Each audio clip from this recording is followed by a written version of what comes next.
Good evening, church, and maging po sa ating mga live viewers, no? And welcome po sa ating midweek service. And I hope na okay lang po ang bawat isa sa atin, no? Lalo na po doon sa nadaanan ng bagyo, no? By the way, magpapakilala muna po ako. Ako po si Ate Mary Joy, and isa po ako sa leaders ng Powerhouse Church.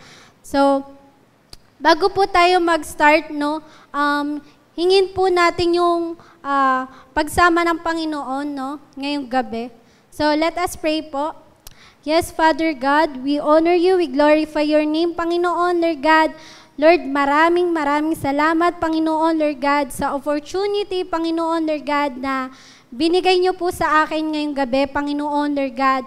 Naway, Lord God, alisin niyo po lahat ng distraction, Panginoon, Lord God, na sa paligid namin, Panginoon, Lord God. And Lord, we pray, Panginoon, Lord God, na kayo po ang mangusap sa bawat isa, Panginoon, Lord God, na nanonood, Panginoon, Lord God. Lord, marami pong salamat, Lord God. Pinupurit, dinadakila ka po namin, Lord God. In Jesus' name we pray.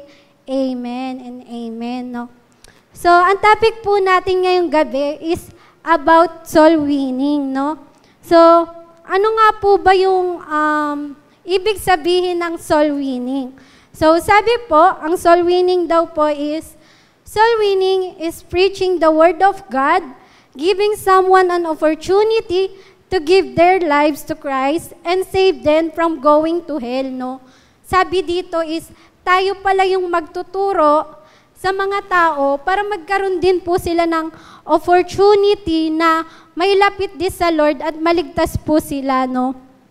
Pero, paano po yun mangyayari? Or paano po tayo magiging soul winner, no? Or paano po tayo magiging magaling na epektibong mananalo kung sa sarili po natin mismo is hindi pa po natin nauumpisahan, or yung sarili po natin mismo is hindi pa ganun kalapit sa Panginoon, no? And bilang isa pong Kristiyano, dumating ka na po ba sa punto na ang galing-galing mo po sa isang bagay? Yung tali-talino mo sa ibang bagay, pero pagdating sa pagwiwin ng kaluluwa, wala kang sinabi, no? And sabi po sa verse natin ngayong gabi, no, sa Matthew chapter 4, verse 4, no, Jesus answered, "It is written, man shall not live on bread alone, but on every word that comes from the mouth of God," no. Na tayo is hindi lang po tayo sa tinapay na bubuhay, kundi sa salita ng Lord na nanggagaling sa kanyang bibig, no. Na hindi pala dapat yung physical body lang po natin yung pinapakain natin, kundi maging yung spiritual life po natin, no. Na bilang Christian, na nagwiwin po ng kaluluwa, is kailangan pa rin po pala din natin maging mahusay, no. Kasi paano nga naman tayo magwiwin ng kaluluwa, no? Kung hindi naman po natin alam kung paano ipangaral ang salita ng Diyos, no?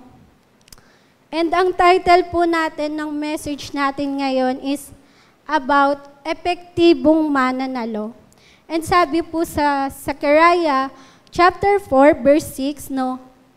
So he said to me, "This is the word of the Lord to Zerubbabel, not by might nor by power, but by my spirit, says the Lord Almighty," no? Na hindi po natin kayang gawin na tayo lang, no? Pero dahil po sa lalim ng relasyon po natin na meron tayo sa Panginoon, isinasamahan po tayo ng Lord, no? And meron po akong ilang points na ginawa, no? Kung paano po ba tayo magiging epektibong mananalo or how to be an effective soul winner. Point number 1 po is, we should grow our intimacy with God. No, sabi nga po kanina sa Zechariah chapter 4 verse 6, no, na hindi po talaga natin kaya na tayo lang. Kaya lagi po nating tatandaan na mahalaga rin po na pinapakain po natin yung spiritual life natin, no, para lagi po tayong handa sa mga paparating na laban, no. Kaya naman po, lagi nating tatandaan na closer relationship with God leads to a stronger intimacy with Him. And through our daily devotion, we can grow our intimacy with God by communicating with Him every day, no? Kaya naman po, pa-comment dyan, no? Bawal mag-diet spiritually.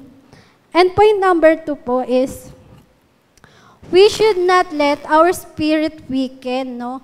Sabi po sa Joshua 1:8, alam na po natin to, no? Yung meditate His word, day and night, no? Na wag po nating hahayaan na manghina po yung spiritual life po natin, no? Kasi ito po yung isa sa mga sandata na meron po tayo sa lahat ng laban, no? Kaya po, kapag meron ka nito, wala kang talo. Amen po ba doon? So, kaya wag po nating hahayaan na hindi po natin mapakain yung spiritual life po natin, no? So, we need to equip ourselves by feeding our spirit to avoid being weak Christian, no? Kaya naman po, patay po dyan. Pakabusog ka spiritually, no?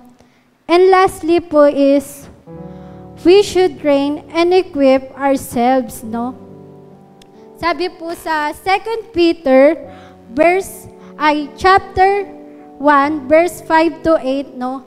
Sa verse 5 to 7 po, dito po sinabi yung mga qualities na need po natin. Kaya sabi sa verse 8 is, for if you possess these qualities in increasing measure, they will keep you from being ineffective and unproductive in your knowledge of our Lord Jesus Christ, no? Dahil hindi po kasi natin alam, no, kung kailan at paano tayo atakihin ng kaaway, no? Pero kung yung spiritual life mo ay matatag, no, hindi ka kakabahan kasi lagi kang handa sa laban. Amen po ba doon? No? Kaya, mag-stress eating ka din spiritually, no? And dito po ako magtatapos.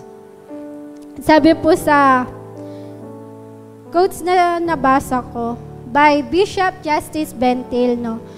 If you are a Christian and do not cry or yearn for souls to be won, then please check your Christianity, no? Tanong ko lang po, kailan mo pinag-pray na makapag-win ka ng kaluluwa?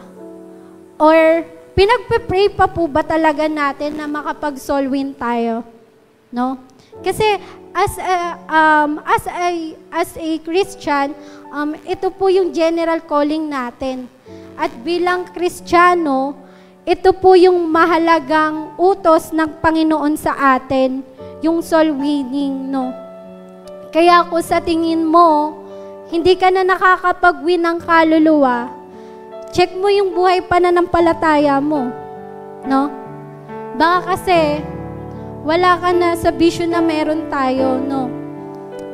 So, kaya naman kung gusto mong maging effective soul winner, galingan po natin sa buhay pananampalataya natin sa Panginoon, no? So, yun lamang po. And I hope na marami po tayong natutunan ngayong gabi, no? And bago po tayo magtapos, let us close in prayer po, no? Yes, Father God, we honor you, we glorify your name, Panginoon, Lord God. Lord, maraming salamat, Panginoon, Lord God, sa mensahe, Panginoon, Lord God, na pinarinig niyo po sa bawat isa, Panginoon, Lord God. Naway, Lord, bigyan niyo po kami ng kalinawan, Panginoon, Lord God, sa pagwiwin ng kaluluwa, Panginoon, na, Lord, always remind us, Panginoon, Lord God, na ito po yung general calling namin, Panginoon, na kailangan po talaga naming trabahuhin, galingan, Panginoon, Lord God, sa buhay pananampalataya po namin sa inyo, Panginoon. Lord, marami pong salamat, Lord God. Pinupurit, dinadakila ka po namin, Lord God. In Jesus' name we pray. Amen and amen.